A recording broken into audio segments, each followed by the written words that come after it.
And welcome to today's class on South Asia's failed states. We're ending on a high note. So the reading for today, for any of you who did it, is from a book on international relations. It's the introduction to a book called South Asia's Weak States: Understanding the Regional Insecurity Predicament. And it's a few years old now, so the situation in South Asia has sort of shifted from what's presented in the book, but I think a lot of the issues and a lot of the discussion is very relevant to many of the issues that we see going on in South Asia today. Is trying to examine different aspects of the state in South Asia and trying to figure out why the region is characterized by a high level of insecurity on what we might think of as three fronts: what we'd call interstate insecurity, the insecurity that exists between states; intrastate insecurity, which is the insecurity that exists within states; and then what we might call the human dimensions, which is sort of a term that's used to describe the set of norms or rules and activities that relate to human rights, like food and shelter and water and education, opportunities, and basic security. So in international relations and in a lot of development work, we definitely pay a lot of attention to questions about what we would call interstate insecurity. That is, the tensions that exist between states. So a classic example of this might be the intrastate tensions that exist between India and Pakistan. These two states have a very long history of conflict and rivalry, right, that go all the way back to partition in 1947. And this is an issue that continues to be exacerbated by the issues of Kashmir. And also more recently, we can think about events in Afghanistan and also the increased Western involvement in this region and the war on terror, and that sort of is also contributed to tensions in the region. Another discussion that we might have is about what we would call intrastate insecurity. Again, what we mean by the tensions within states. And here we can also think of many different examples that we've talked about in this class throughout the semester. So for example, we could think about civil wars like what we've just seen in Sri Lanka and Nepal. There's also separatist movements, of which there are many in India and other parts of South Asia, and also many examples of internally sponsored forms of terrorism. So we've got interstate insecurity, interstate insecurity, but when it comes to the third dimension, these ideas about insecurity and the human dimension, this isn't something that we see as much of a focus on when it comes to international relations. Often there's more of a focus on the political relationships that exist between nation states. But here is where we might think about things a little bit more anthropologically, with more social factors. And so I would ask you to really think, after learning about society and culture in South Asia, if you can think about other factors that might affect what we would call security on the human dimension, or in terms of humanitarian efforts. So in the reading, the author points to two factors that explain the chronic insecurity that we see in South Asia. The first is the presence of what we might call weak states, which we'll talk about what we mean by that in a second. And the second is what he calls weak cooperative interstate norms, which basically means poor standards of behavior when it comes to the cooperation between states, right? They don't like to work together, they're not very nice to one another, and they don't like to cooperate, and that contributes to the problems we see around the region in South Asia. So what do we mean by the term weak state? And these days we might see the term fragile state, and we'll sort of talk about what that means when we talk about different categories of weak states in a moment. So in the reading here, it's defined in terms of what we might call state capacity. That is, the ability of the state to develop and implement policies that provide for the collective good of its citizens, right? So things like security, order, welfare, and not only in terms of being able to provide these things, but being able to provide these things in a manner that we would call legitimate, which means people would accept it, and then effective, right? That it actually works. So by adding this idea of legitimacy and welfare to this definition, we're going beyond this view of the coercive state, right? The strong sort of militarily controlled, or sort of the state that's able to control its citizens through force. And here we might ask, what determines the legitimacy of a state? Often it's what we would in our society, it's what we would call a democratic system. And that is often what's seen as essential for a state to have legitimacy. But then we might ask, who this depends on. Is it the citizens? Is it the international community? And as we see, there are different conflicts on various orders, internationally and nationally, about what regime actually has legitimacy. And so here we're really judging the ability of states to carry out their objectives with adequate societal support, I guess, enough support from people in society. So this is a definition that's based on characteristics of the state itself, but also its relationship to other people in society, right? To societal actors, or the actual citizens or people living in that society. So most generally, a weak state is a state that has low capacity. And there's different ways we have of defining and identifying low capacity. We can think about it being deficient in security, deficient in participation in terms of elections, when it comes to infrastructure, like physical infrastructure, like the actual roads and bridges, as well as things like health and literacy, right? More abstract humanitarian sort of goals. Other definitions talk about or define weak states in terms of legitimacy that we think about as vertical and horizontal. And they claim that they have low levels or basically no vertical and horizontal legitimacy. So when we talk about vertical legitimacy, what we mean is the social hierarchy in society, or the basic population, and the idea that the lower classes or the general population does not support the ruling elite. That is what we would call vertical, or lack of vertical legitimacy, when you don't have that support in the general population. And then horizontal legitimacy, or the lack of horizontal legitimacy, basically refers to the idea that there are a lot of different competing and conflicting communities, and that there's no single political community that has consensus or agreement amongst themselves. So there's no real social contract that's creating a sense of cohesion in society. And so these are other things that sort of contribute to this definition of the weak state, right? So we've got these ideas about capacity, and then these ideas about absent or low-level vertical and horizontal legitimacy. And another thing that we can think about is the way that states might be weak in some areas but strong in others. So for example, Pakistan is a state that has a strong military and is good at facing external threats, but when it comes to everything else, they're relatively weak in a lot of different regions.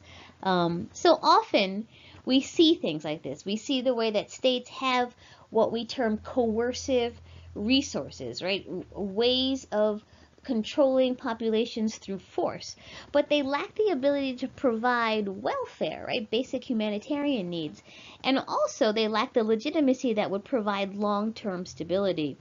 So the idea is that these states, their strength is based on fear, force, and coercion rather than consent or sort of voluntary compliance. So this is what we might term a legitimacy deficit, right? A lack of legitimacy in society.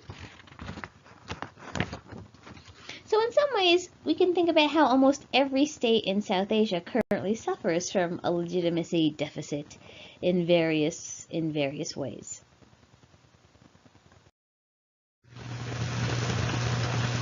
So it's after considerations of what makes a weak state that the author comes up with a typology of weak states. So the failed states, the very weak states, the weak states, the strong weak states, and these terms are based on how each state handles the issues of security, welfare, and legitimacy. So a failed state is one that depends a lot more on external support and has limited or no control over its territory. So oftentimes Afghanistan is sort of characterized as a failed state. The weak state, the very weak state, is what we might often call the fragile state. This is a state that has better control over its territory than the failed state, but that control can be easily disrupted. It's tenuous, right? It also lacks legitimacy and inability to provide welfare for its citizens. So sometimes people suggest um, Nepal and Bangladesh move in and out of this category. After that, we have the weak state, the state that has a lot of substantial coercive power, what we call a strong military, but one that's weak when it comes to legitimacy and welfare and in terms of certain forms of security. So these are the states that can use force to manage their internal problems, but this sort of action leads to a weakening of the state a lot of times. So Pakistan, Sri Lanka, and then again Bangladesh move in and out of this category. And then we get to the strong weak state, which is an interesting sort of term, but I think the idea is that it's strong in terms of things like legitimacy and territorial control, but when it comes to internal security and welfare, it's weak. And I guess a good example of this would be India. And over time, these are the states that have more promise for becoming a strong state. So states can easily move back and forth between these different types in South Asia, and certainly that's what we see going on with a lot of different nation states. For example, Pakistan, I think, often moves in and out of these different categories, so it can be difficult to figure out where to place it these days.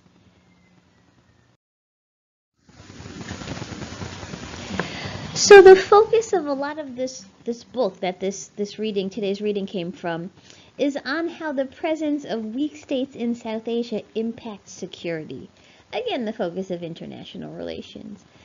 So it talks about how weak states or South Asian nations have difficulty facing internal security threats, how their use of coercive power to handle resistance or their ways of forcing cohesion can actually weaken the state further, and also how it makes this easier for breakaway groups, secessionist groups, and groups that we call irredentist groups to operate. Right? This is something that also threatens neighboring states. The term irredentism comes from the Italian term irredento, which means unredeemed. So this is a position that basically is advocating the annexation of territory that's governed by another state, and basically claiming that you have some kind of prior historical association or ethnic possession, whether that's real or whether that's sort of mythological or a legend, and that's sort of what you're trying to claim to justify capturing territory. So this is sometimes what's used to describe the occupation of Kashmir. These days in the world, people are talking about Russia and what's going on in Crimea and the Ukraine as an example of irredentism. So the argument is that these kinds of things are able to operate, these groups are able to operate in a lot of South Asian societies because of the weak states that exist there. And the idea is that these weak states, the regimes, the political powers, sometimes externalize their internal conflicts to strengthen their domestic positions, right? The idea is you can distract from your problems that are going on in your society internally by sort of focusing on things that are going on the outside, and it sort of is a way of bringing legitimacy to various regimes, which is something that we certainly maybe see in our own society. And another argument is that, the presence of weak states in South Asia also provides a lot of opportunities for other states, for external powers to interfere and meddle. And certainly we see lots of examples of the US and China in particular interfering in South Asian affairs. So in all of these ways, I think the idea is that the presence of weak states contributes to insecurities on intrastate, interstate, and the human dimension levels. And I think an important point is also made that all of the countries in South Asia can be defined as weak states with strong societies. And by that we mean, the idea that the state and the nation, right, the groups of people that it purports to represent, are incongruent in these countries. They don't actually match up.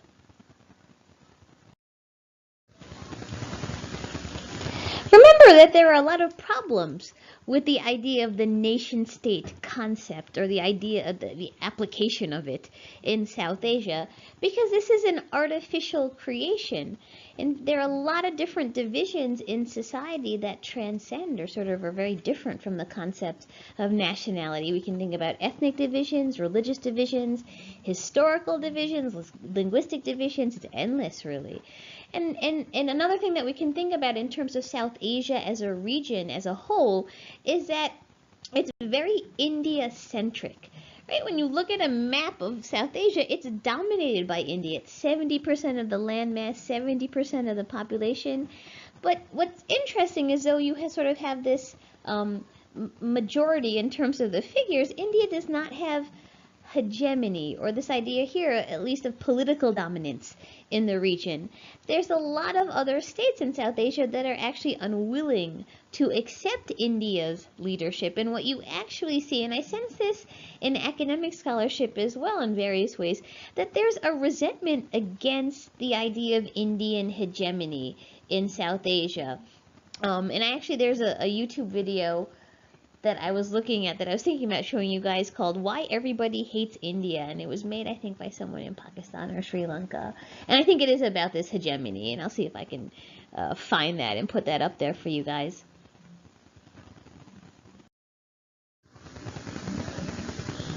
So as we said, in general, there isn't always a lot of cooperation between different nation states in South Asia. That being said, we do have larger institutional bodies like SAARC that are designed to encourage and promote economic and political and social cooperation between the different countries of South Asia. So the South Asian Association for Regional Cooperation, that's its name, and there are several others, and they have various aims and objectives, and while they all sort of are very, sound very noble in their outlook, there are also, of course, criticisms of the way governance is conducted in SAARC and sort of the dominance of India or other sort of interests in these sorts of organizations. So again, we can think about the way all of these problems of the nation state, or the weak states, affect security in three dimensions: the interstate dimension, right, like the India-Pakistan rivalry; the intrastate dimension, such as, I don't know, internal terrorism; and then human security, that is people's freedom from threats, whether we're talking about violent threats or even non-violent threats, right, just sort of lack of basic humanitarian need. And this is the kind of thing, this latter thing, human security, is what anthropologists might focus on more. And this is related to a number of challenges. We might think about the historical underdevelopment of South Asia due to factors like colonialism and current global orders. We can think about the highly unequal social order that continues to exist in a lot of South Asian societies because of caste and class and other forms of social division. And in general, we can just think about the other forms of ethnic and other kinds of social divisions that exist to divide society in South Asia. And then added to that, I think we could also think about the poor economic policies pursued by different governments over the years and the idea of corruption. And with economic growth, particularly through things like economic liberalization and globalization, we've seen some of these problems improve. But on the other hand, some of them have also gotten worse, or sort of the problems have changed these days.